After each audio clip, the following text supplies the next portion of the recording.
तो नमस्कार साथियों, कैसे हैं आप सभी लोग। स्वागत है आप सभी का एक बार फिर से आपके अपने परिवार अंशुमन क्लासेस में। जैसा कि आपको पता है कि कई सारी सीरीज़ हमारी चल रही हैं और ये कॉन्स्टिट्यूशन की सीरीज का पार्ट 2 आपके पास है, जिसमें आपको मिलेगा मौलिक अधिकार, नीति निर्देशक सिद्धांत एवं मौलिक कर्तव्य से रिलेटेड बहुत सारे बेहतरीन प्रश्नों का संग्रह मिलने वाला है। हमारी सारी सीरीज के सारे पार्ट्स की लिंक आपको पता ही है कि डिस्क्रिप्शन बॉक्स में मिल जाती है। जैसा कि दोस्तों कि सभी पार्ट्स रेगुलर सिक्वेंशियल लगातार आते जा रहे हैं, वैसे ही आपको क्या है पूर्णतः सिलेबस तैयार करते जाना है क्रमबद्ध तरीके से, क्योंकि अभी जो वैकेंसी एनटीपीसी की भी चल रही है और यूपीएसआई की वैकेंसी भी आने वाली है। दोस्तों कहते हैं दोस्तों कि सफलता एक दिन में नहीं मिलती, बट एक दिन जरूर मिलती है। बट शर्त ये है कि आप निरंतर पूर्णतः मन से तैयारी में जुटे रहें और लगातार परिश्रम करते रहें। तो आज के पार्ट्स की हम फर्स्ट क्वेश्चन के साथ स्टार्ट करते हैं। दोस्तों क्वेश्चन नंबर फर्स्ट है हमारा कि संविधान के भाग 2 अनुच्छेद 5 से 11 में, दोस्तों भाग 1 जो है एक अनुच्छेद 1 से 4 तक है, जिसमें आपको संघ एवं उसके राज्य के बारे में बताया गया है। भाग 2 जो है वो 5 से 11 में वर्णित भारतीय नागरिकता है। तो इसमें क्वेश्चन पूछा गया है कि भारतीय नागरिकता प्राप्त करने में क्या प्रावधान है कि भारतीय नागरिकता कैसे प्राप्त की जा सकती है। तो आपके ऑप्शंस हैं वंश परंपरा द्वारा। जी हाँ दोस्तों, वंश परंपरा द्वारा कि अगर कहीं आप कोई भारत का नागरिक है, इसके माता पिता अगर, तो इसमें से आपकी वंश की परंपरा द्वारा हो गया। दूसरा आपका देशीकरण पंजीकरण द्वारा। जी हाँ दोस्तों, पंजीकरण द्वारा भी होता है। और तीसरा आपका भूमि विस्तार द्वारा भी। तो इसका मतलब आपका ऑप्शन नंबर 4 करेक्ट हो जाएगा, उपरोक्त सभी।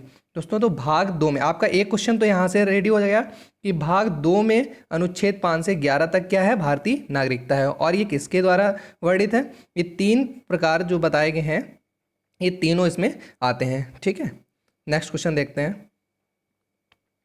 दोस्तों नेक्स्ट क्वेश्चन है आपका, निम्न में संविधान के कौन से भाग को अधिकार पत्र कहा जाता है। दोस्तों बहुत ही अच्छा क्वेश्चन है, इसको मैग्ना कार्टा बोलते हैं। तो मैग्ना कार्टा से रिलेटेड आपका एग्जाम में देखने को मिल जाता है क्वेश्चन। तो पूछा गया है कौन से भाग को।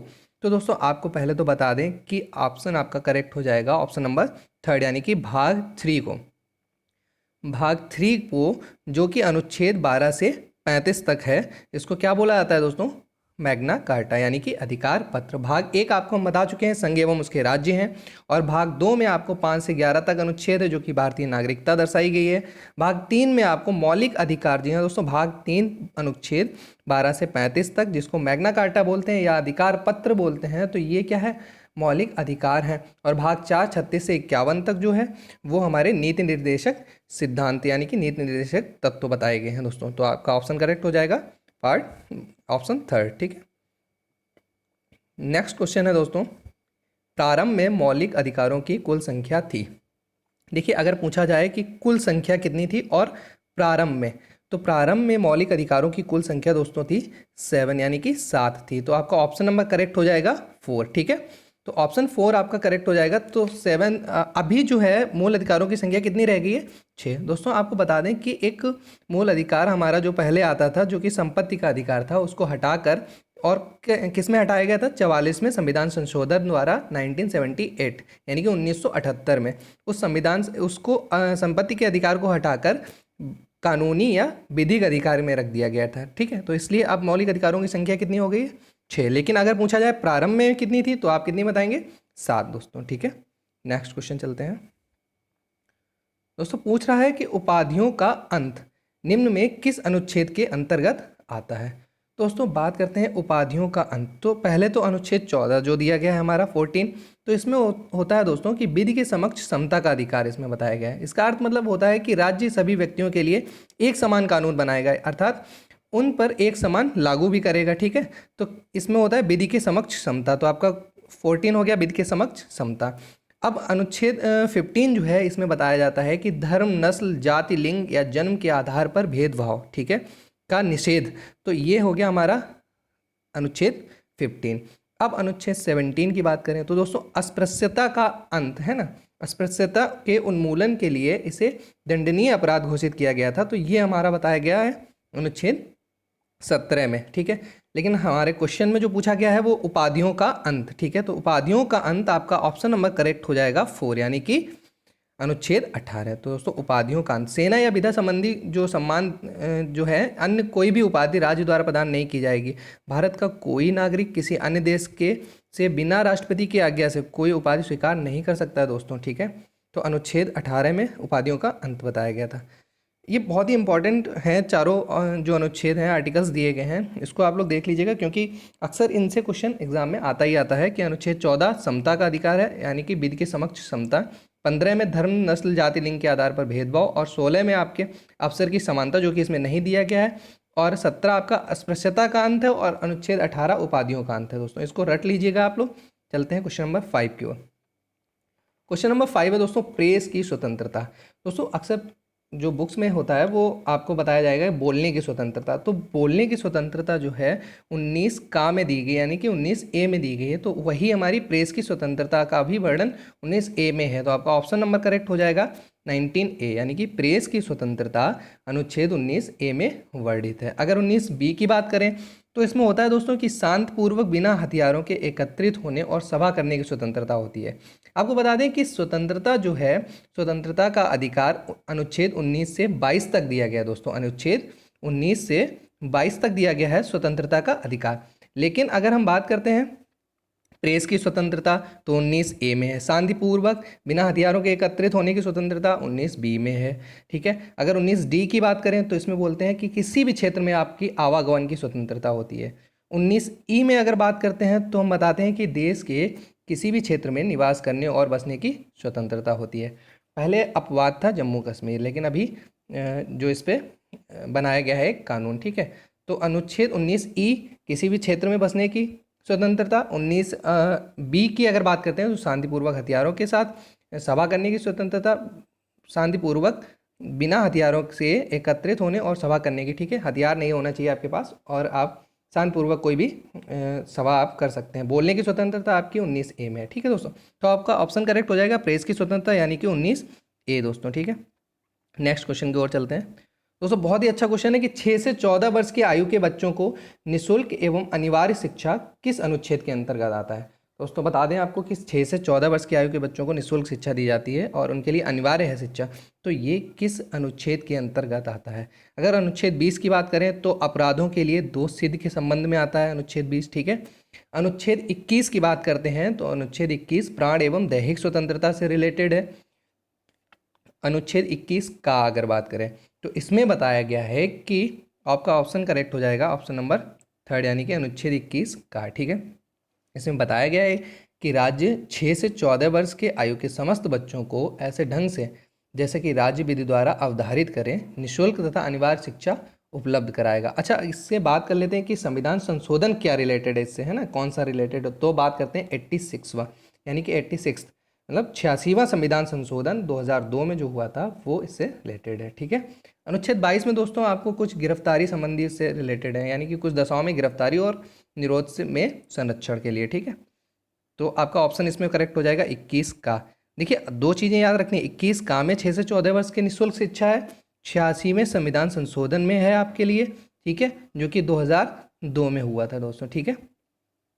नेक्स्ट क्वेश्चन की ओर चलते हैं। क्वेश्चन नंबर 7 है आपका, मौलिक कर्तव्य संविधान में किस संशोधन द्वारा जोड़े गए थे। तो अब बात करते हैं मौलिक कर्तव्य। दोस्तों मौलिक कर्तव्य जो हैं वो हमारे संविधान में 42वें संविधान संशोधन के द्वारा जोड़े गए थे, जो कि 1976 यानी कि 1976 में हुआ था। ठीक है।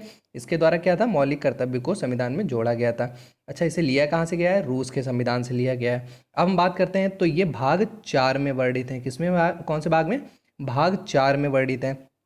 अगर हम बात करते हैं कि किस अनुच्छेद के तहत वर्णित है तो अनुच्छेद आपका 51 का हो जाएगा दोस्तों। ठीक है। 1 मिनट, 51 का हो जाएगा। ठीक है।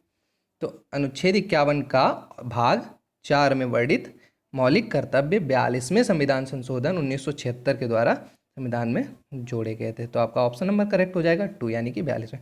86वां संविधान संशोधन मैंने अभी आपको बता दिया था कि ये बच्चों से रिलेटेड है, यानी कि 6 से 14 वर्ष के निःशुल्क शिक्षा के लिए। 44वां संविधान संशोधन जो है संपत्ति के अधिकार को हटाकर विधिक या कानूनी अधिकार में बदला गया था, वो 44वां संविधान संशोधन है। और 101वां संविधान संशोधन की बात करें तो दोस्तों अभी जल्दी में आपको पता था जो जीएसटी लागू हुआ था उससे रिलेटेड है, यानी कि जो वस्तु एवं सेवा कर लगाया गया था वो हमारा 101वां संविधान संशोधन से रिलेटेड है दोस्तों। ठीक है। तो नेक्स्ट क्वेश्चन की ओर चलते हैं हम लोग। क्वेश्चन नंबर 8 है हमारा बलात् श्रम। ठीक है। बलात् श्रम का प्रतिषेध निम्न में से किस अनुच्छेद के अंतर्गत आता है दोस्तों।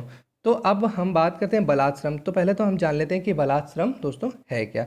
आपको बता दें अनुच्छेद, आपका ऑप्शन नंबर करेक्ट हो जाएगा ऑप्शन नंबर फर्स्ट यानी कि अनुच्छेद 23। ठीक है, तो यानी कि मानव के दुर्व्यापार और बलात्श्रम का प्रतिषेध हुआ है। इसके द्वारा किसी व्यक्ति की खरीद बिक्री, बेगारी अथवा किसी इसी प्रकार का अन्य जबरदस्ती की लिया हुआ श्रम निषिद्ध ठहराया गया है, जिसका उल्लंघन विधि के अनुसार दंडनीय अपराध है। ये आपको अनुच्छेद 23 के अंतर्गत बताया गया और इसको बताया गया कि ये बलात्कार श्रम में आता है। ठीक है, अनुच्छेद 24 की बात करें तो दोस्तों बहुत इंपॉर्टेंट है अनुच्छेद 24 भी, ये आप याद कर लीजिएगा। अनुच्छेद 24 इसमें बताया गया कि 14 वर्ष से कम आयु वाले किसी भी बच्चे को, ठीक है, कारखानों, खानों या अन्य किसी भी जोखिम भरे कामों पर नियुक्त नहीं किया जा सकता है। यानी कि 14 वर्ष से कम बच्चा है तो आप उसको नहीं रख सकते हैं काम के लिए। ठीक है, वो हमारे अनुच्छेद 24 में। और अनुच्छेद 25 की बात करते हैं तो ये एक तो धार्मिक स्वतंत्रता से रिलेटेड हो जाता है अनुच्छेद 25। ठीक है, और अनुच्छेद 29 की बात करते हैं अगर, तो ये अल्पसंख्यक वर्गों के हितों के संरक्षण में आता है दोस्तों। ठीक है, तो सारी चीज़ें क्लियर हो गई आपको। अनुच्छेद 23 जो है वो आपका बलात्श्रम में आता है। सबसे इंपॉर्टेंट आपका अनुच्छेद 24 है। मैंने आपको एक बार फिर से रिमाइंड करा रहा हूँ कि बालकों के नियोजन का प्रतिषेध। ठीक है, यानी कि 14 वर्ष से कम के बच्चों को अगर कारखानों पे नहीं रखना है तो किस अनुच्छेद से रिलेटेड है? अनुच्छेद 24। ठीक है, नेक्स्ट क्वेश्चन, संपत्ति का अधिकार है। तो संपत्ति का अधिकार दोस्तों अभी हमने बताया है कि हमारा पहले मौलिक अधिकार था। ठीक है, जो कि जब हमारे मौलिक अधिकार 7 हुआ करते थे, इसको हटा दिया गया है मौलिक अधिकार से और इसको बना दिया गया क्या? विधिक या कानूनी अधिकार। ठीक है, तो इस समय ये क्या है? विधिक या कानूनी अधिकार है। आपको बताया था कि हमने 44वें संविधान संशोधन द्वारा संपत्ति के अधिकार को हटाया था, है ना, जो कि मौलिक अधिकार की सूची में था। इसको हटाकर संविधान के अनुच्छेद 300 ए के अंतर्गत कानूनी या विधिक अधिकार के रूप में रख दिया गया दोस्तों। ठीक है, नेक्स्ट क्वेश्चन चलते हैं। कोई भी व्यक्ति मूलभूत अधिकारों का हनन मामला सीधे उच्चतम न्यायालय में उठा सकता है। दोस्तों एक आपका अनुच्छेद है 32 यानी कि 32, तो सबसे इम्पॉर्टेंट अनुच्छेद है। इसको एक जो हमारे डॉक्टर भीमराव अंबेडकर हैं उन्होंने इसको संविधान की आत्मा भी बोला है। ठीक है, इसको हम बोलते हैं संवैधानिक उपचारों का अधिकार। संवैधानिक उपचारों का अधिकार बहुत ही इंपॉर्टेंट है। आर्टिकल 32 यानी अनुच्छेद 32, इसके अंतर्गत दोस्तों होता क्या है कि जो मौलिक अधिकारों को प्रवर्तित कराने के लिए समुचित कार्रवाइयों द्वारा उच्चतम न्यायालय में आवेदन करने का अधिकार हो जाता है। ठीक है, तो इसमें पूछा गया कोई भी व्यक्ति अगर मूलभूत अधिकारों के हनन का मामला किस अनुच्छेद के अंतर्गत उठा सकता है न्यायालय में? अनुच्छेद 32, जो कि हमारा संवैधानिक उपचारों का अधिकार है। इसको संविधान की आत्मा भी बोला गया है दोस्तों। ठीक है, नेक्स्ट क्वेश्चन चलते हैं। निम्न में कौन सी रिट निजी स्वतंत्रता का अधिकार है? आपको बता दें कि सर्वोच्च न्यायालय को 5 तरह की रिट निकालने की शक्तियां प्रदान है दोस्तों। पहली आपकी बंदी प्रत्यक्षीकरण, दूसरा परमादेश, तीसरा आपका प्रतिषेध लेख और चौथा उत्प्रेषण और पांचवा आपका अधिकार प्रक्षालय। तो ये 5 प्रकार की आपकी क्या है? रिटें जो हैं, रिट हैं। ठीक है, जो कि न्यायालय द्वारा सर्वोच्च न्यायालय द्वारा 5 प्रकार की रिटें दी जाती हैं। तो अभी पूछा गया है निजी स्वतंत्रता के लिए। ठीक है, निजी स्वतंत्रता के लिए दोस्तों आपका बंदी प्रत्यक्षीकरण होता है। ठीक है, बंदी प्रत्यक्षीकरण, इसमें क्या होता है? इसके द्वारा न्यायालय बंदीकरण करने वाले अधिकारी को आदेश देता है कि वह बंदी बनाए गए व्यक्ति को निश्चित स्थान पर या समय के अंदर उपस्थित करे। ठीक है, न्यायालय बंदी बनाए जाने के कारणों पर विचार कर सके। जिससे कि परमादेश के बारे में बात कर लेते हैं। तो परमादेश ये है कि किसी अधिकारी मतलब इस प्रकार के आज्ञा पत्र के आधार पर पदाधिकारी को उसके कर्तव्य का पालन करने का आदेश जारी करता है कि अगर कोई काम नहीं कर रहा है तो उसको क्या करेंगे? उसके लिए एक आदेश जारी करेगा। ठीक है, उत्प्रेषण क्या होता है दोस्तों? उत्प्रेषण होता है कि इसके द्वारा अधीनस्थ न्यायालय को निर्देश दिया जाता है कि वे अपने पास लंबित मुकदमे जो भी उनके पास पड़े हैं पेंडिंग में मुकदमे, उनके लिए क्या करते हैं को जो है न्याय निर्णय के लिए उसे वरिष्ठ न्यायालय को भेज दें, यानी कि अपने से ऊपर के कोर्ट में जो है उसको फॉरवर्ड कर दें। तो कोई भी पेंडिंग मुकदमा जो भी है वो आपका नहीं रहेगा वहाँ पे। तो इसका ऑप्शन आपका करेक्ट हो जाएगा निजी स्वतंत्रता वाला, बंदी प्रत्यक्षीकरण दोस्तों। ठीक है, तो नेक्स्ट क्वेश्चन की तरफ चलते हैं। न्यायालय द्वारा किसी ऐसे व्यक्ति से पूछताछ जो किसी पद पर बिना किसी वैधानिक अधिकार के कार्यरत है।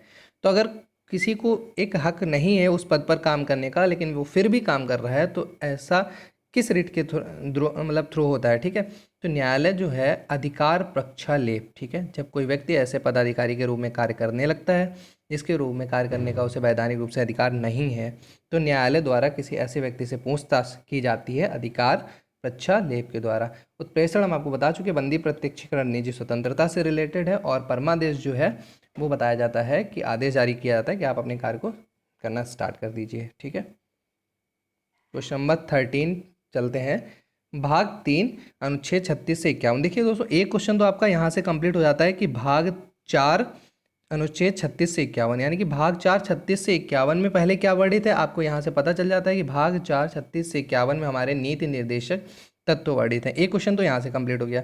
दूसरा पूछा गया है कि इसकी अवधारणा किस देश से ली गई है। तो दोस्तों, नीति निर्देशक सिद्धांत जो है इसकी अवधारणा आपकी आयरलैंड से ली गई है, आयरलैंड के संविधान से ली गई है। यूएसए से हमारे अधिकार लिए गए थे। ठीक है, जर्मनी से हमारे आपात स्थितियां ली गई थी। रूस से हमारा क्या था, रूस से मौलिक कर्तव्य था। शायद नेक्स्ट क्वेश्चन यही होगा कि भाग 4 का में वर्णित मौलिक कर्तव्य की अवधारणा किस देश से ली गई। तो अभी मैंने आपको बताया कि रूस से ली गई है। ठीक है, यूएसए से अधिकार लिए गए यानी कि मौलिक अधिकार।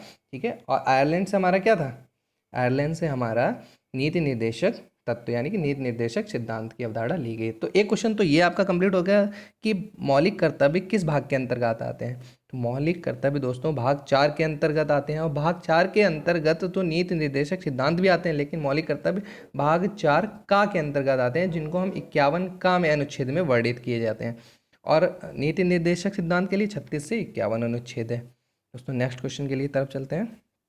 क्वेश्चन नंबर 15 आपका है, समान कार्य के लिए समान वेतन यानी कि समान न्याय एवं निःशुल्क विधिक सहायता वर्णित है। तो दोस्तों आप बताएंगे कौन सा क्वेश्चन, कौन सा ऑप्शन आपका करेक्ट हो सकता है।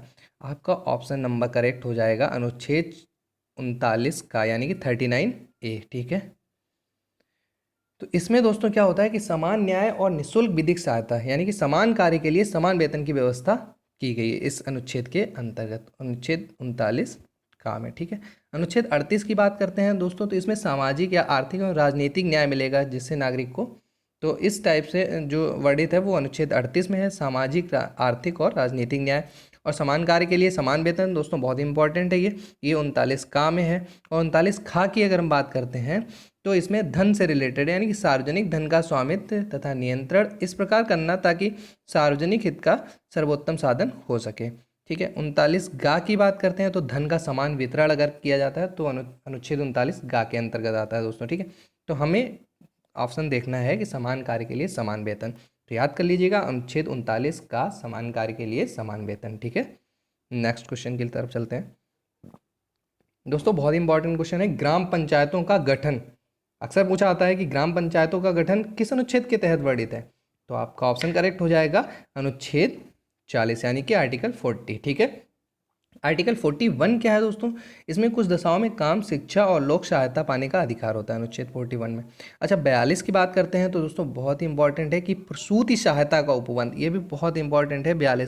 42 प्रसूति सहायता से रिलेटेड पूछा जाए कि प्रसूति सहायता का उपबंध किस अनुच्छेद के अंतर्गत किया गया, तो 42 के अंतर्गत किया गया। ठीक है, अनुच्छेद 43 की बात कर दी जाए तो कुटीर उद्योगों का, जो कुटीर उद्योग हैं, जो इंडस्ट्रीज हैं इस टाइप की, तो उनको प्रोत्साहन दिया जाता है। ठीक है, कर्मकारों के लिए निर्वाचन मजदूरी एवं कुटीर उद्योगों के लिए। तो कुटीर उद्योग अगर वर्ड आता है तो आप लगाएंगे 43 यानी कि 43। ठीक है, लेकिन अगर बात की जाए प्रसूति सहायता की, प्रसूति सहायता के लिए 42, और जो ग्राम पंचायतों का गठन है वो अनुच्छेद 40 के अंतर्गत आता है। नेक्स्ट क्वेश्चन की तरफ चलते हैं। क्वेश्चन नंबर 17 आपका है कि राष्ट्रीय महत्व के स्मारकों, स्थानों और वस्तुओं का संरक्षण किस अनुच्छेद के अंतर्गत आता है। दोस्तों राष्ट्रीय स्मारक जो है उनका संरक्षण जो है वो अनुच्छेद आपका आता है 49 यानी कि ऑप्शन नंबर करेक्ट हो जाएगा आपका 4।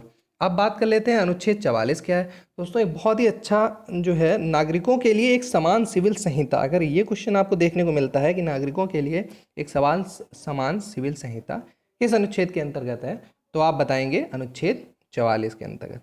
46 में आपको बता दें कि अनुसूचित जातियां, अनुसूचित जनजातियां और अन्य दुर्बल वर्गों के शिक्षा और अर्थ संबंधी हितों की व्यवस्था की गई है। ठीक है, ये किसमें, अनुच्छेद 46 में। तो आप इतना याद रखिएगा कि अनुच्छेद जो 49 है इसके थ्रू आपको जो राष्ट्रीय स्मारक है उनका संरक्षण है। 44 में आपको एक समान सिविल संहिता है नागरिकों के लिए। 46 में अनुसूचित जातियों, अनुसूचित जनजातियों के लिए है। और 48 जो है वो पर्यावरण से रिलेटेड है। और 48 का, ठीक है, 48 जो है वो कृषि एवं पशुपालन का संगठन है इसमें। ठीक है, 48 में। तो नेक्स्ट क्वेश्चन की तरफ चलते हैं दोस्तों। अंतर्राष्ट्रीय शांति और सुरक्षा की अभिवृद्धि, दोस्तों मोस्ट इंपॉर्टेंट क्वेश्चन है, इसको नोट कर लीजिएगा कहीं। अंतर्राष्ट्रीय शांति और सुरक्षा की अभिवृद्धि। दोस्तों आपको बता दें कि अंतर्राष्ट्रीय शांति और सुरक्षा की अभिवृद्धि अनुच्छेद 51 के तहत आती है। और अनुच्छेद 50 की अगर बात कर लेते हैं तो कार्यपालिका एवं न्यायपालिका का पृथक्करण इसमें दर्शाया गया है। ठीक है, तो अंतर्राष्ट्रीय शांति और सुरक्षा की अभिवृद्धि अनुच्छेद 51, यानी कि आपका ऑप्शन नंबर करेक्ट हो जाएगा 2। ठीक है, अब हम बात करते हैं कि 350 का और 351, जबकि आपको पता है कि अनुच्छेद 36 से 51 तक आपके जो है क्या दिए गए हैं, राज्य के नीति निर्देशक तत्व दिए गए हैं 36 से 51 तक। लेकिन आपको बता दें कि ये दो जो ऐसे अनुच्छेद हैं जो राज्य के लिए निदेशक सिद्धांत के रूप में कार्य करते हैं, जो कि 350 का और 351। इसमें है क्या, प्राथमिक स्तर पर मातृभाषा में शिक्षा देना, ये 350 का में वर्णित है, यानी कि भाषा से रिलेटेड है, यानी कि हिंदी भाषा से रिलेटेड है। तो 351 में हिंदी को प्रोत्साहन दिया गया। ठीक है, ये भाषा से रिलेटेड है, लैंग्वेज से रिलेटेड है ये दोनों, लेकिन आते किसके अंतर्गत हैं, ये निदेशक तत्वों के अंतर्गत आ जाते हैं दोस्तों। ठीक है, वैसे तो 36 से 51 बोला जाता है, यानी कि दर्शाया गया है, लेकिन आपके दो ये एक्स्ट्रा आपको लर्न रखने हैं, याद करने हैं। राज्य का नीति निर्देशक तत्व एक ऐसा चेक है जो बैंक की सुविधा अनुसार अदा की जाएगी। ये कथन किसका था दोस्तों, आप बताएंगे, आपके ऑप्शन सामने हैं, BN. Rao, KM. Munshi and K.T.. Shah या बी.आर. अम्बेडकर। तो आपका ऑप्शन करेक्ट हो जाएगा के.टी. शाह, यानी कि ऑप्शन नंबर 3। ठीक है, राज्य का नीति निर्देशक तत्व एक ऐसा चेक है जो बैंक की सुविधा अनुसार अदा की जाएगी। तो उपरोक्त कथन किसका है, के.टी. शाह का है दोस्तों। ठीक है, आगे चलते हैं। क्वेश्चन नंबर 20 आपका जो 20 है वो किस अनुच्छेद में बताया गया है कि राजकीय नीति निर्देशक सिद्धांत न्यायालय द्वारा लागू नहीं होंगे। तो नीति निर्देशक सिद्धांत जो है वो कोर्ट यानी कि न्यायालय द्वारा लागू नहीं होते हैं, किस अनुच्छेद के अंतर्गत बताया है, तो अनुच्छेद आपका 37, यानी कि ऑप्शन नंबर 3 आपका करेक्ट हो जाएगा। तो दोस्तों उम्मीद करते हैं आपको अच्छा लगा होगा वीडियो। ठीक है, थैंक्स फॉर वॉचिंग। आप लोग लाइक, सब्सक्राइब एंड शेयर करते रहिएगा दोस्तों, और लगातार आपको सारे पार्ट्स आपको मिलते रहेंगे जल्दी से, है ना। और